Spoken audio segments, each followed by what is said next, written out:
Welcome back to Overthinking Tech. In the last episode of my Forbidden Router series, I'm going to show you how to set up LanCache, which will let us cache things like Steam games and Windows updates. And we're going to use portainer-ce to do it. So I'm also going to show you how to set that up.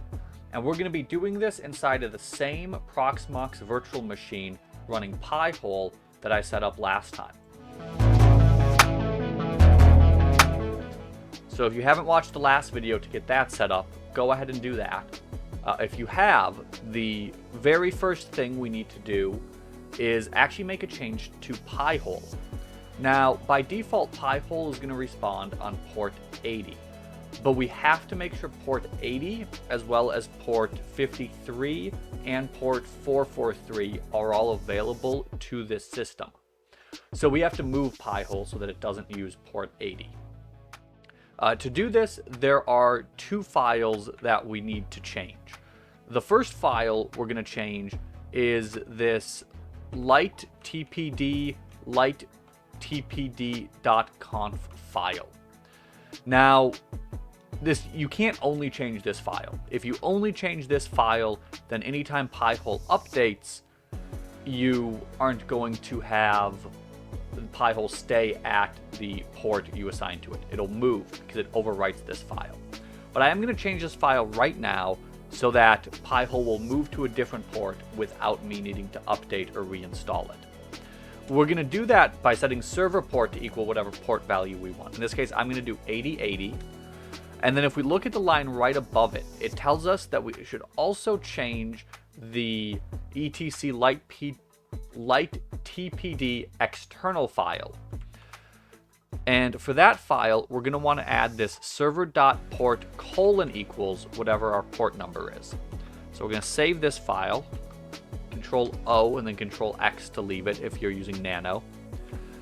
And then we're also going to change the external.conf file. So this file by default is empty. What we're going to do is do server.port and then : equal whatever port number we want. In my case, I'm going to do 8080. We'll save this file as well. And then we could just restart PiHole as a service, or we can just go ahead and do sudo reboot now and reboot this entire virtual machine. Once the virtual machine is fully rebooted, we should find that our PiHole is fully accessible at whatever the IP address is, and then : 8080 or whatever port you selected before putting in the admin dash index if you're at the home page here. Now the next thing I'm going to do is shut down this virtual machine. So I'm going to log in. And actually, I don't even need to log in. With Proxmox, we can actually just hit the shutdown button. And then for LanCache, we're going to need additional storage for this virtual machine. We could write to the vdisk itself, but I would recommend for our cache drive using a drive that's different than the one your virtual machines are on. Having multiple virtual machines run on the same disk can eat up a lot of disk bandwidth and random IOPS, and using a disk as a cache drive can also do the same. So you'll probably get better performance putting those on different drives. Additionally, you can write a lot to a cache drive, meaning you can kill it fairly quickly. You don't want to kill the drive that your virtual machines are running on. A cache drive is oftentimes going to be something that you don't care about. It's there to save you internet bandwidth, and when it wears out, it wears out. With that in mind, we need to set up the storage device we want to use for that caching drive. So to do this, we're going to come to the Proxmox node. We're going to head down to disks, and then I'm going to use an LVM. You can use an LVM thin if you want to make sure that your pool can expand into the space and not take up the space the entire time. Or you could use ZFS. The reason I'm going to avoid ZFS is because of the increased IOPS that are required of drives. This is a pretty cheap SSD. I don't really care about data integrity, so LVM is going to be the most efficient. and I don't care about being able to maintain free space on this drive. So I'm going to go to LVM, create volume. Here I'll have one device pop up. This is the 1 terabyte SSD I'll be using. If your device does not show up, if you come just to the main disks, check to see if there's anything on it or if any usage shows up. If it does, then you'll have to wipe the disk, which you should be able to do from here in order to remove anything on it. But for me, I just need to go to LVM, that one device. I'm going to name this LanCache, leave the add storage box checked, and click create. That should finish quickly, at which point we will see the LanCache device appear here. Give it just a moment, it'll show you the little bar telling you how much space is left in it, and we should be able to see that here as well. Coming back to the virtual machine we want to add this storage to, we're going to go to hardware, we're going to go add, and we're going to go to hard disk. Now for this, I'm going to select a VirtIO block because that's the most efficient. Under the storage dropdown, I'm going to select the LanCache that I set up. And then for disk space, this is in gigabytes. What that means is if we want to be able to use the entire drive, we need to calculate how many gigabytes of space we need. It would be 931.32 gigabytes of space on a 1 terabyte drive. If you ever plug a drive into Windows and you wonder why it doesn't show this advertised capacity, this is why. Windows calculates stuff using a base of 1024, but the drive manufacturers use a base of 1000 because it makes their drives look bigger. So here I'm going to type in 931.32. Yep, that's correct. I'm going to unselect IO thread. And then under here, I'm going to, under advanced, if it's not currently showing, I'm going to unselect backup and select skip replication. I don't want my cache drive backed up. I don't care about cache data. And then I'm going to click add. That should show up as a device here with the correct size. If you don't calculate the size correctly, it'll give you an error if you try going over. If we head to that LanCache drive, we'll also see that I'm now using 99.98%, or basically the entire thing. And then coming back to the console, we can start up our VM again. So once your virtual machine has booted up, go ahead and log in. In my case, I'm actually in recovery mode because I currently have a conflict that I will resolve in just a moment. But everything from here is the same. So what we need to do is we need to identify that new disk that we added to the system to use as a cache drive. There's two commands we can use to see new disks, or see disks. We can use fdisk-l, and in this case, we will find that our disk is right here. So dev VDA, and then we can see from that capacity. Or we can run lsblk. We'll see a list as well, and once again we'll see that VDA and that capacity. Now what we don't have with this is we don't have a mount point, but this also hasn't been formatted, and before mounting it we need to format this drive. So to do that, we're going to use the command make file system, mkfs. If you are not logged in as root, you'll need a sudo in front of this. And then what we'll want to do is a -t, and then I'm going to use ext4 for the file system. And we're going to point that at dev VDA for my VDA here. Yours might be different, so make sure you actually check and see what yours is listed at for that new drive you added. So once that's finished running, it should only take a second.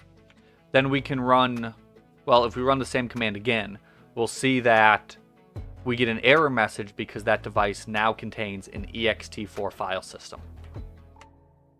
Now we need to tell our system to mount the drive. To do this, I'm going to use nano and then go to -etc- and I always call this file fstab, FSTAB. I don't know how other people say it. Again, you'll need a sudo on that if you're not logged in as root. And then, actually what we'll see here is the conflict that caused me to have to boot up into recovery mode here, because I previously had a different drive connected for this. And I'm just going to change this to dev-vda. If you're doing this for the first time, you won't have this line here, but you should have stuff that looks like everything above this. Make sure you don't delete or change anything above here, as the system won't boot up without these. Go ahead and add a new line, and you'll just do the location of the drive, so in this case -dev-vda, where we want it to mount to, and then that file system we used, in this case ext4. Control O, enter, Control X, assuming you're using nano. And the last thing we want to do is we want to make sure that that location that we're going to mount the drive to actually exists. So I'm going to do make directory media LanCache, and in my case it's going to give me an error because I was already using that, which is fine. We can test to make sure this works by doing sudo mount all, or just mount all if you're on root. That should run without any warnings or additional pop-ups. And if we look inside of the media LanCache folder, you might see nothing. In this case, I do see this lost and found, but we do have a folder, and that will be that full 1 terabyte drive. So the next thing we need to do is make sure that this virtual machine has Docker installed, as that's what we'll be using for the LanCache as well as the LAN-DNS. So to do this, we're just going to run this command here, which just says go to getdocker.com and grab this docker.sh file. Once we have that, we'll see the getdocker.sh. Then we'll just do sudo, and we need to make this executable, so we'll do chmod +x for executable on that file. And then we're going to want to run that as root, or with the sudo /getdocker.sh. And in my case, I already have Docker set up on the system. Once my system gets past that warning regarding Docker already being installed, like it says, that can cause issues. So if Docker was installed for any reason other than the fact that you've ran this script before, you probably don't want to run it. In my case, I'm just going to let it update. Once you've finished that script, you should have Docker installed, and we can check that by running sudo docker ps, and we should get this thing that comes up, just basically saying we don't have any containers running. The next thing is we want to make sure we have Docker Compose set up. So we're going to go sudo apt install Docker Compose. If you don't have that installed, you should be able to install it. Since I already have it, nothing is going to install. For this next part, you have two options. If you don't have Portainer set up and running on any system, then you can't start by using the edge connector for Portainer. So if that's your situation and you need to get Portainer running, then we're going to be able to do that more or less here with just a single command. Again, I will be sure to post this command in the video description. So here we're just going to say docker run. We're going to specify two ports, an HTTP port and an HTTPS port. Make sure that this HTTP port is different than the port that you used for PiHole, because we don't want any conflicts. What this is going to do is this is going to download and set up Portainer running in a Docker image. It should only take a few seconds to run. If we do sudo docker ps, we'll see that that's up. And now if we navigate to the IP address of this system, which in my case right here is the same as my PiHole one. But now I'm going to go to port 8000. Actually, nope, I will get not found. I want to go to port, I believe that was 9443. And we need to make sure there is an HTTPS in front of that. Then we should be able to get to Portainer.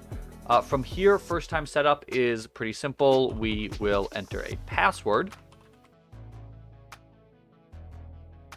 There we go. We'll do that. I'm going to hit create. So if you click up on home, we should be able to see this local one. And if we hit live connect, we can actually come down to container and we can see that Portainer Docker container running.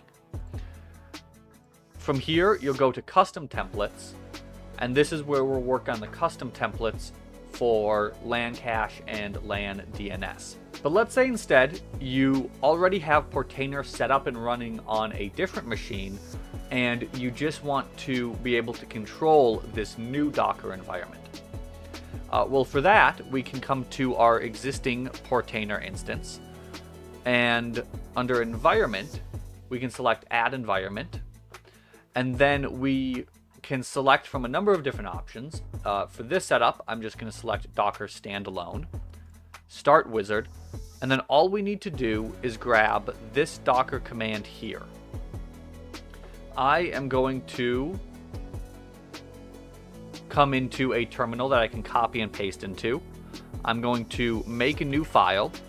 I'm going to call this portainer-ce, and I'm going to paste all of that in. The default port of 9001 should be fine. Restart always, all of this should be correct. So we're going to write that out. Do sudo, we got to make this one runnable, change mod. And then we can go ahead and run that file. This will download the Edge client, and if we run sudo docker ps, we'll see that Portainer agent running. Coming back here, I'm going to name this. In my case, I'm just going to call this DNS. And then for the environment address, we want to enter the IP address of that machine, followed by the port. In this case, the default is 9001, and hit connect. Coming back then to home, we should see that new DNS environment. The first thing I always like to do when adding a new environment is click the edit option, and then under public IP, we're going to enter that IP address. In this case, it's going to be the exact same IP address as right here, and click update environment. From home, I'm then going to click DNS, and from here I can go to custom templates. I already have a bunch of custom templates, but I'm going to be creating new ones for LanCache and LanDNS, and I can simply hit create template to do that. So to create a new custom template for LanCache, what we're actually going to do is we're going to come here just to this LanCache page and go over to Docker Compose, and I'll be sure to link directly to this page. And what I'm going to do is I'm actually just going to directly open their GitHub. And we're going to need to look at two files specifically here. We're going to need to look at their Docker Compose file as well as their environment variables file. And I'm going to view both of these as raw so I can copy and paste. Now, what Portainer lets us do is directly run Docker Compose from a nice web GUI. So we can come over to their Docker Compose YAML file, and they currently have this set up so that there's two separate services here, your DNS service and your monolithic service, but they're both in one Docker Compose file. I'm going to show you how to separate those across multiple Docker Compose files. So the first thing we're going to do in order to accomplish this is just copy the DNS service one. So we'll need that services and then DNS and then everything up to this last line here. we can come over here and we can just paste that right into the web editor. We'll want to give this a name, in this case, LanCache-DNS or Thread or whatever you want to name it. Doesn't matter, though I do recommend names that are easier to remember.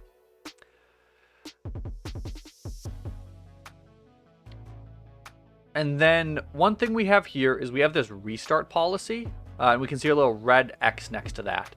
I'm just going to change these to unless stopped.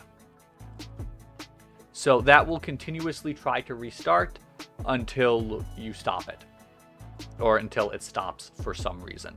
So it'll always come up on boot. And then here I'm going to hit create.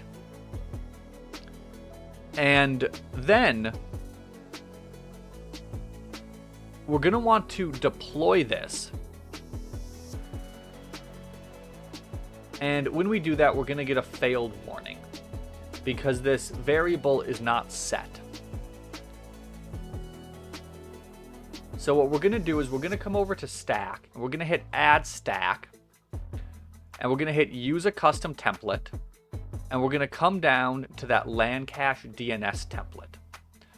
Now from here, we have the ability to load or add environment variables. So we could just load in that entire end file if we've gone ahead and downloaded it first, or we can input individual environment variables. I'm going to load in the entire file because that's going to save a lot of time typing. Now, little trick with Windows here. If we're looking at this file that is just named .env, Windows really doesn't like that because it uses the .env as an extension and then it thinks the file doesn't have a name. So looking at the raw one here, what we can do is hit save page as, and then I'm going to name this env.env. I actually already have that saved, but that will prevent Windows from getting confused. When we come to Portainer, we can hit load variables and select that env.env file. That will automatically grab all the variables from it. From here, we can edit these. So we'll want to edit the LanCache IP, and we're going to want to make this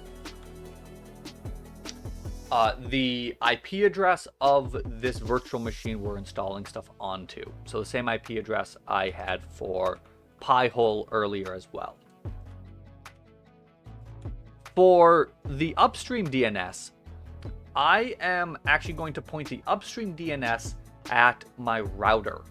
Now in this case, I'm running OpenSense for my router, and it has Unbound running on it. So I am just going to point at the router, and then everything will go to Unbound. We don't need for this stack specifically, since we have the DNS one separate, we don't need the cache root or some of these additional cache files. So I'm going to go ahead and get rid of the ones that we're not using here that relate to how long and how much space and where to keep the cached files. The DNS one doesn't need that. And then here I am going to change this one to my current time zone, which will be America, Chicago. There is one other change we're going to need to make to this before we can actually run this. Here we can see that this is binding port 53 to port 53, and that's not going to work for my setup. See, I have PiHole running on this same virtual machine, and I still want all the devices on my network to easily be able to use PiHole first, and then have PiHole forward to the LAN DNS. This does mean an extra hop in the DNS steps, but PiHole caches things, so I'm not too worried about that. But to accomplish this, what I'm going to have to do here is set this to use port 5353 or something else in place of port 53. So we're just going to change the first 53 on both of these. The second one will stay the same. And then We also need to give this a name, so LanCache-DNS. And then we should be able to click deploy to stack.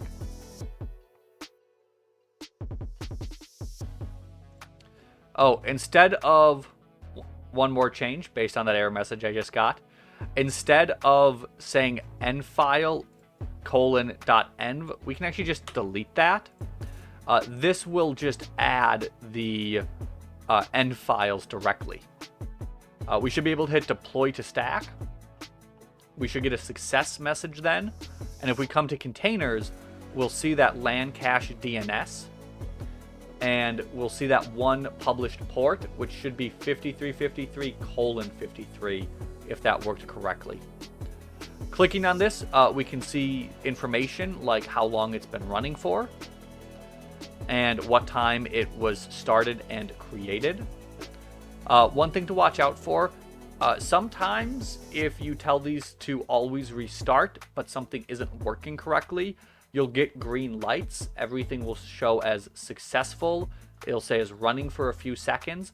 But what you'll notice is that your start time keeps changing if you go back to it. And it always says running for a few seconds. And what that actually means is it's continuously restarting itself because it's crashing every time. So just something to watch out for. As long as your start time isn't changing every time you refresh this page, you should be set. Coming back to custom templates, we are going to go add template, and then this time we need LanCache, and this is going to be called Monolithic. That's most likely spelled correctly. I say most likely. I'm not great at spelling, so it's fine if it's not.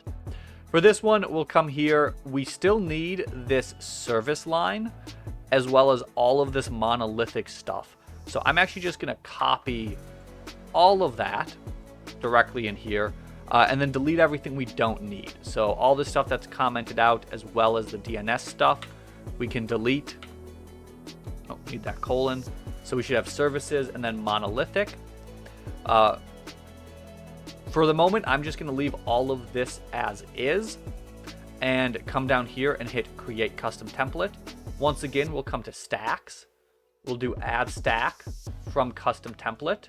And then this time we'll use the monolithic. Oh, I did forget to, on the previous one, change the restart policy. So I'm going to set this here to unless stopped. I'm going to delete that env for environment file stuff again. Here, we need to keep port 80 and port 443 available. It has to have access to those for the caching to work correctly. So if there's anything else using those two ports on this system, that's not going to work. Coming down here, we're going to load in that same environment file. This time, there's some things that we don't need. We don't need the IP address information, but we do need this stuff down here. Once again, I'll change the time zone to America, Chicago, change it to wherever you're at. For max age, the default is 10 years. In my opinion, that's plenty long. The system probably won't be running 10 years from now. I don't tend to keep things around that long. Cache index size. This you might want to increase, but this will increase system memory. If we look at the official documentation, I think specifically under environment variables, we'll see that for cache index, this is the amount of memory that the Nginx cache manager has. They recommend 250 megabytes for every terabyte of cache disk. I also notice here that I did seem to make one mistake. According to this, this one also wants to see the upstream DNS. So I'm going to actually just reload this in and then not delete that upstream DNS file. Oh, I will have to delete my duplicates though. Once again, for upstream DNS, I am going to put my router, as all my devices are going to go to PiHole first, and then I'm going to configure PiHole to point at the LanCache-DNS, and then that will forward everything to my router. So it's a few hops, but I think that's going to work the best for my setup. For the cache root here, I am going to set this to be media LanCache, that same folder I set up earlier with the 1 terabyte of storage.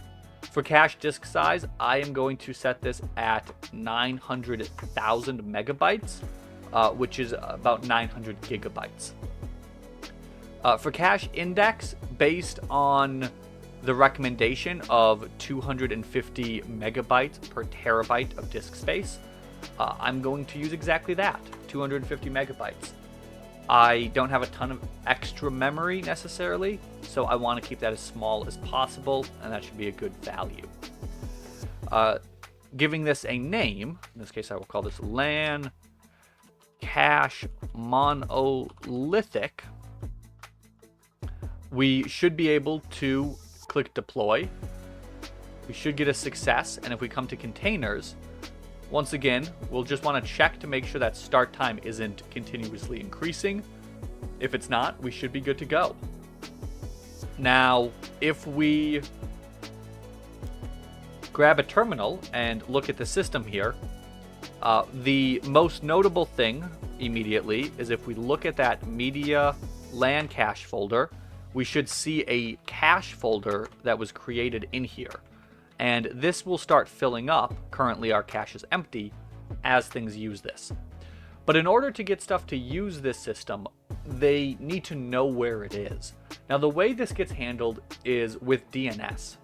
So what we're going to do is we're going to come to PiHole, and under settings, DNS, I'm going to put in a custom DNS, and in this case it's going to be the exact same IP address as my PiHole server, but I'm going to point this at port 5353.